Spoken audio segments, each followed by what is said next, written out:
Assalamualaikum warahmatullahi wabarakatuh. Perkenalkan, nama saya Najwa Hanum Asarkian dari Fakultas Bahasa dan Seni, jurusan Seni Rupa, Prodi Seni Rupa Murni.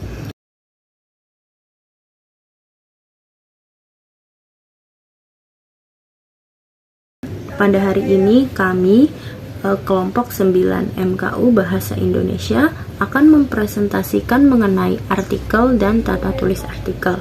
Sebelumnya saya akan memperkenalkan anggota kelompok dari kelompok 9. Yang pertama adalah Najwa Hanum Asarkian, yang kedua adalah M. Akhtar Putra Novianto, yang ketiga adalah Muhammad Dafa Uzrial, yang keempat adalah Wiji Astuti, yang kelima adalah Yaumil Fitri, dan yang keenam adalah Zaki Naufal. Selanjutnya, saya akan membacakan daftar isi dari presentasi kita hari ini mengenai artikel dan tata tulis artikel. Yang pertama adalah pengertian artikel, yang kedua adalah ciri-ciri artikel, yang ketiga adalah jenis artikel, yang keempat adalah tujuan artikel, yang kelima adalah manfaat artikel, yang keenam adalah cara membuat artikel, yang ketujuh adalah tata tulis artikel. Tata tulis artikel meliputi dari A. Sistematika penulisan, B. Judul dan nama penulis, C. Abstrak, D. Aturan umum penulisan, E. Referensi, dan F.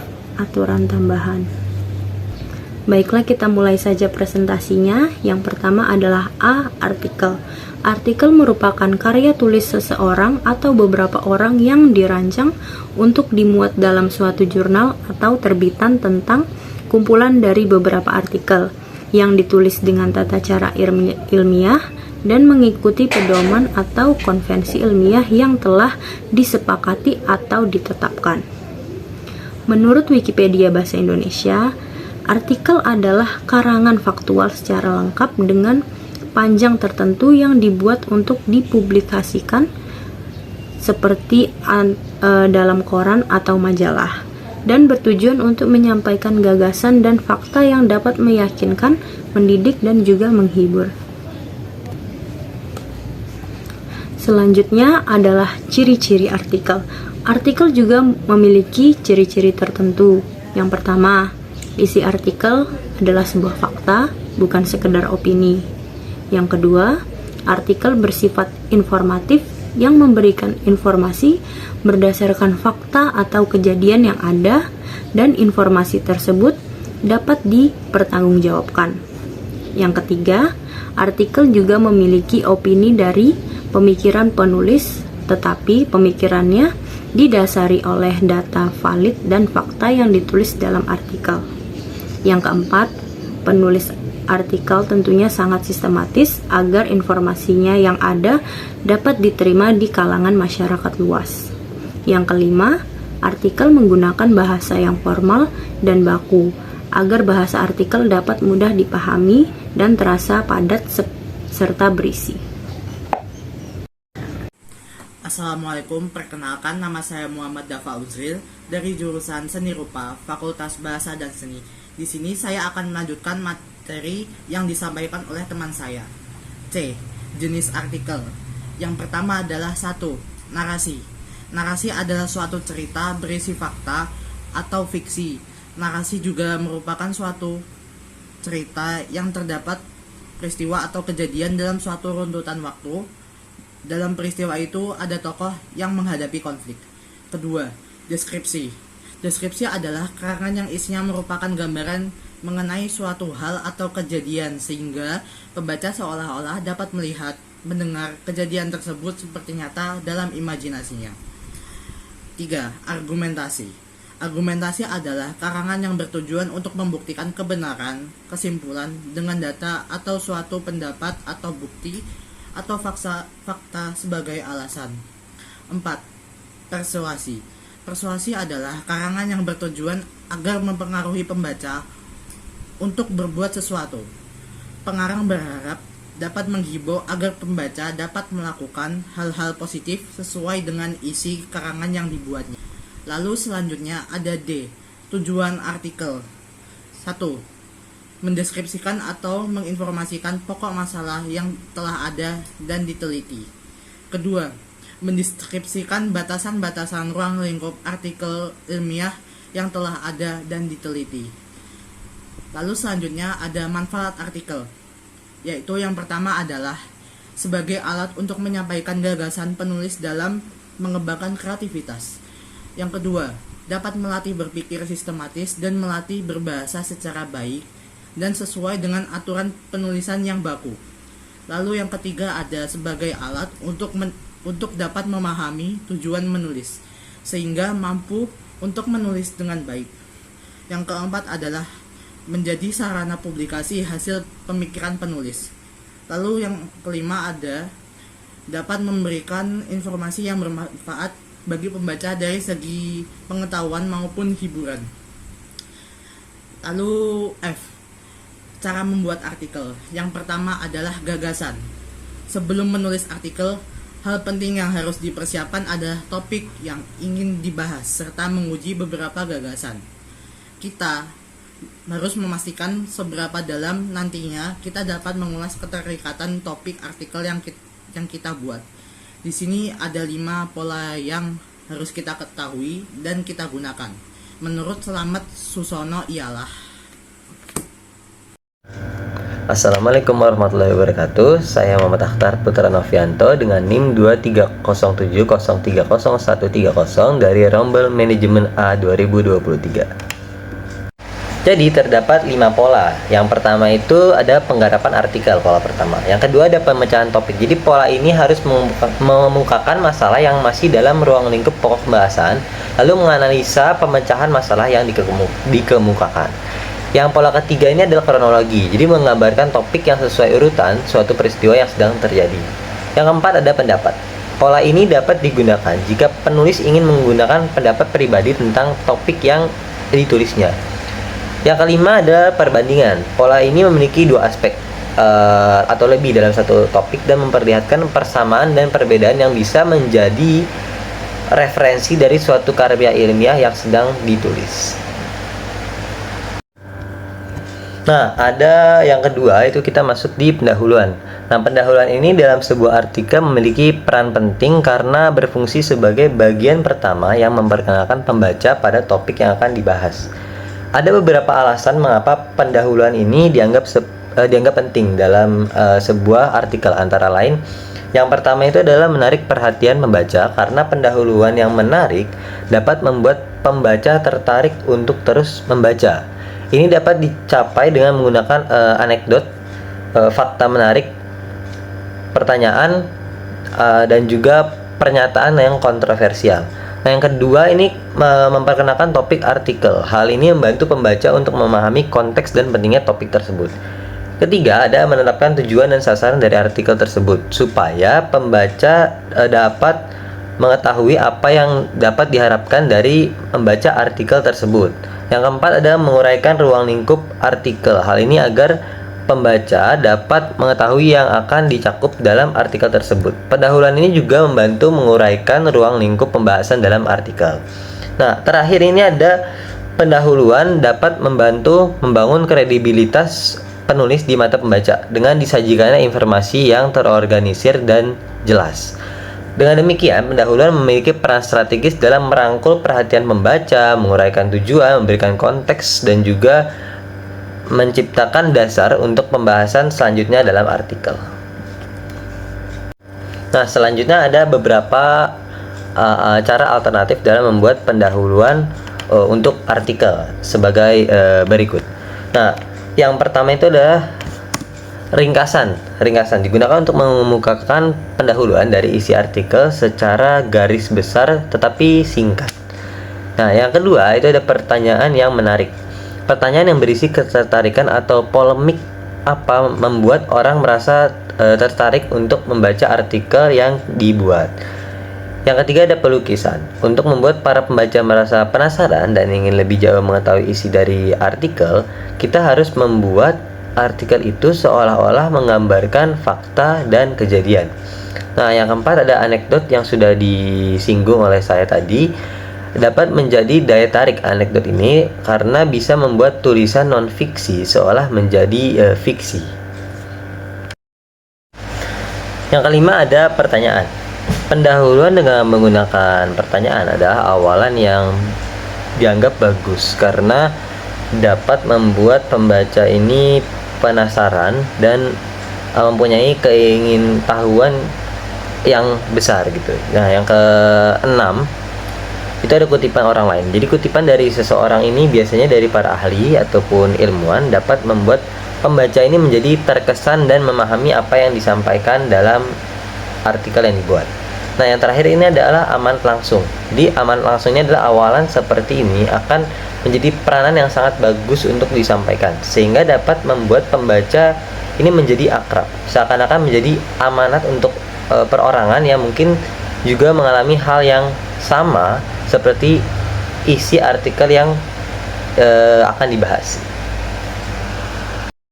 Nah, itu tadi adalah cara-cara alternatif dalam pembuatan pendahuluan artikel. Setiap cara-cara ini dapat disesuaikan dengan topik dan juga tujuan artikel yang akan ditulis. Saran saya, pilihlah cara alternatif pembuatan pendahuluan yang paling sesuai dengan topik dan gaya penulisan Anda. Nah, yang terpenting ini sebenarnya pendahuluan haruslah menarik perhatian untuk membaca dan memberikan gambaran yang jelas tentang apa yang akan mereka temui dalam artikel tersebut. Nah, yang ketiga ada menulis pembahasan topik.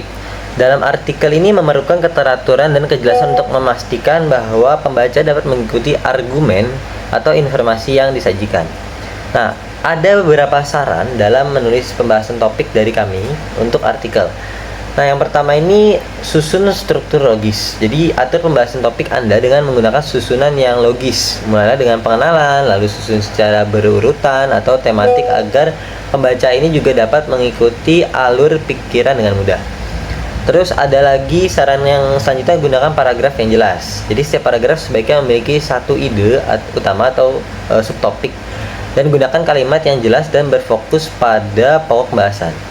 Selanjutnya adalah dukung dengan bukti atau fakta. Nah, stabilkan argumen Anda dalam membuat artikel dengan menyediakan bukti konkret, fakta, dan juga contoh yang relevan.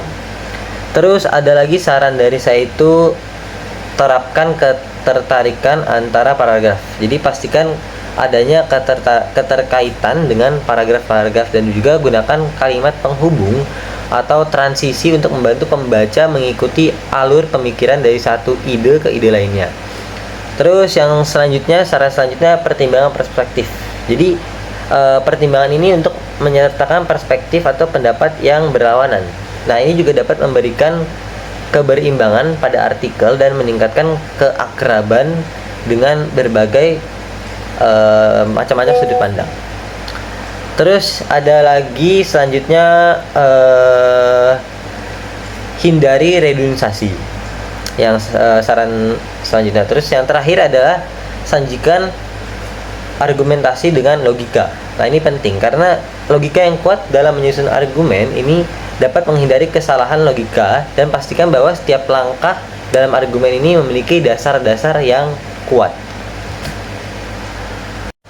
Dengan saran-saran yang sudah saya sebutkan tadi, Anda dapat meningkatkan kualitas pembahasan topik dalam artikel Anda, dan dengan banyak membaca berita atau artikel, Anda akan mengetahui permasalahan-permasalahan yang terjadi saat ini. Sehingga dari permasalahan tersebut, Anda dapat menjadikan permasalahan itu sebagai latar belakang dari pembahasan.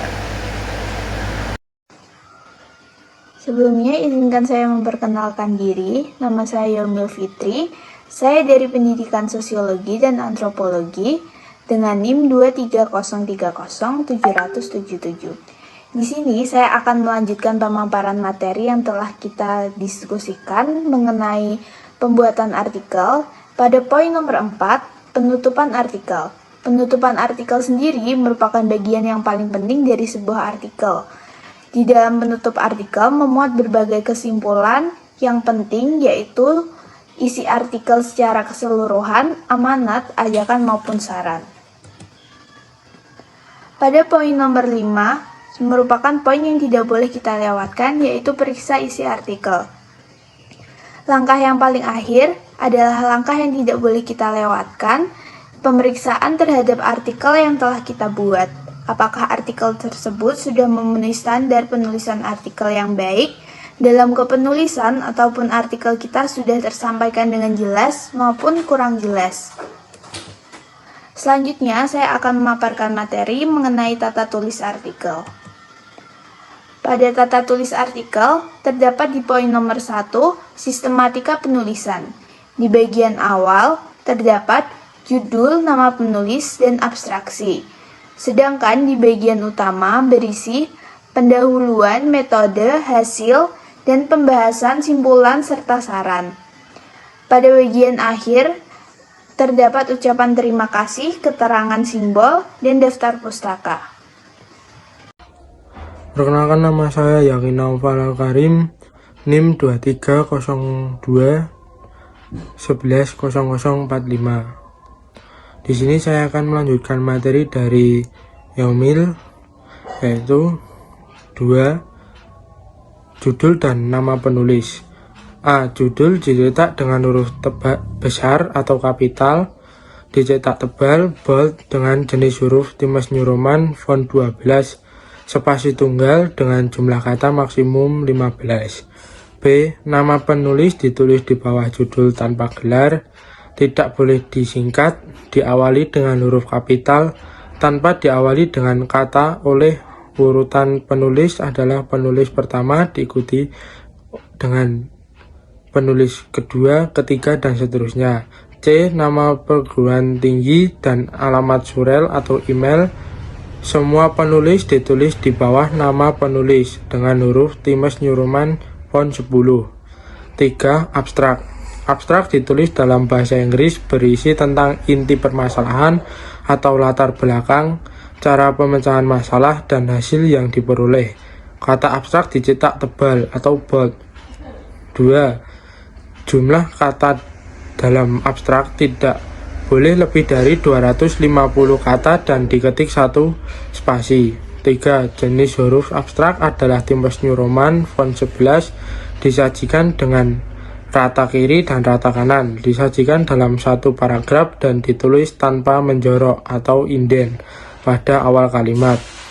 4. Abstrak dilengkapi dengan keywords yang terdiri atas 3-5 kata yang menjadi inti dari uraian abstraksi. Kata keyword dicetak tebal atau bold. 4. Aturan umum penulisan naskah. A. Setiap subjudul ditulis dengan huruf Times New Roman font 11 dan dicetak tebal atau bold. B. Alinea baru ditulis menjorok dengan inden baseline 0,75 cm.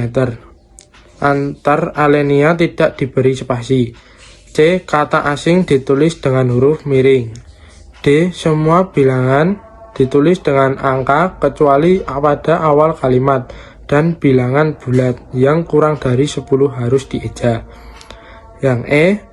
Tabel dan gambar harus diberi keterangan yang jelas dan diberi nomor urut.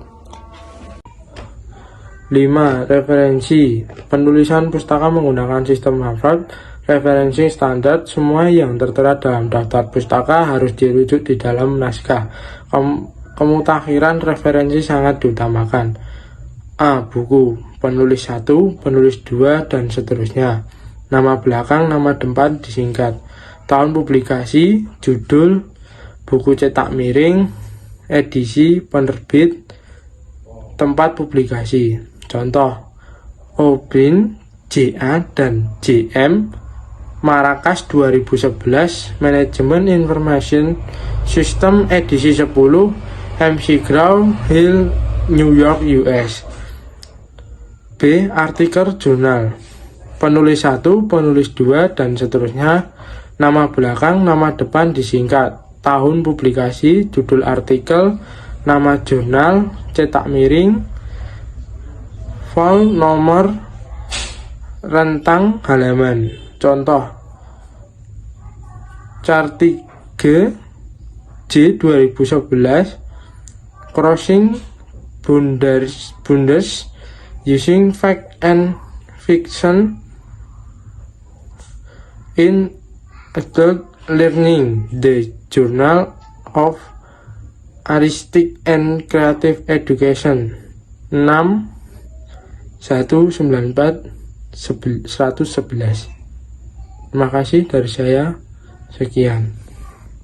Baik, sebelumnya perkenalkan, nama saya Wijaya Astuti dengan NIM 2303020066 dari program studi Ilmu Sejarah Fakultas Ilmu Sosial dan Ilmu Politik. Di sini saya akan melanjutkan pembahasan dari rekan saya mengenai tata cara atau aturan penulisan referensi dalam tata tulis artikel. Referensi itu bersumber dari banyak sumber dan salah satunya yaitu referensi yang bersumber dari proceeding seminar atau konferensi. Dan penulisan referensi ini selalu diawali dengan nama penulis yang dimana nama belakangnya terlebih dahulu yang ditulis, kemudian disusul dengan nama depan yang disingkat. Di sini pada referensi yang kita dapat dari konferensi itu penulisannya berawal dari nama penulis 1, penulis 2 dan seterusnya, kemudian dilanjutkan dengan tahun publikasinya, judul artikel, nama konferensi, diakhiri dengan tanda titik dan dilanjutkan dengan tanggal, bulan, tahun, kota, dan negara, serta halamannya. Di sini bisa dilihat seperti pada contoh. Nah, di sini konferensinya itu berada di Zurich, Swiss, dan terdapat pada halaman 776 sampai 786 dan dilaksanakan pada tanggal 16 sampai 18 Februari 2011. Tahun publikasinya ini tahun 2011 juga. Dan selanjutnya itu ada referensi yang bersumber dari tesis atau disertasi. Nama penulis selalu berada di depan dan nama belakangnya terlebih dahulu yang ditulis, dilanjutkan dengan nama depan yang disingkat. Kemudian ada tahun publikasi, dilanjutkan judul skripsi, tesis atau disertasinya, kemudian ditutup dengan nama universitas asalnya. Di sini contohnya itu dari Sugandi. Dia menuliskan tesis yang dipublikasikan pada tahun 2009 ya. Dan judul tesisnya itu adalah aplikasi model kebangkrutan pada perusahaan daerah di Jawa Timur. Dan Sugandi ini berasal dari Fakultas Ekonomi Universitas Joyonegoro, Surabaya. Dan selanjutnya itu referensi yang bersumber dari sumber rujukan website. Jadi sumber rujukan dari website ini memiliki tata aturan penulisan seperti ini. Penulis terlebih dahulu, tahun, kemudian judul, alamatnya, URL berupa link, dan tanggal diaksesnya. Di sini ada contohnya Ahmed S dan kawan-kawan. Dan ini merupakan alamat URL yang berupa link dan diakses pada tanggal 18 Juni 2013. Dan selanjutnya yaitu ada aturan tambahan. Dan selanjutnya yaitu ada aturan tambahan, yaitu aturan pada penulisan tabel dan penyajian gambar. Pada penulisan tabel, dalam penulisan artikel itu tabel diberi nomor sesuai urutan penyajian. Contohnya tabel 1, tabel 2, tabel 3 dan seterusnya, tanpa garis batas kanan atau kiri. Judul tabel itu ditulis dan diletakkan di bagian atas tabel dengan posisi rata tengah. Jadi enggak rata ke kanan ataupun ke kiri, tetapi posisinya rata di tengah. Berbeda dengan aturan penulisan tabel, dalam penyajian gambar itu keterangannya atau judul gambarnya diletakkan di bawah, tetapi dengan posisi yang sama, yaitu diposisikan di tengah, tidak ke samping kanan, tidak ke samping kiri. Dan gambar diberi nomor sesuai urutan penyajian, gambar 1, gambar 2, dan seterusnya. Jadi perbedaan penulisan tabel dan penyajian gambar ini terletak pada posisi judul. Kalau penulisan tabel, judul tabel itu diletakkan di tengah atas, di atas tabel. Kalau penyajian gambar, itu judulnya berada di bawah dengan posisi di tengah. Demikian penjelasan mengenai referensi dan aturan tambahan dalam penulisan artikel.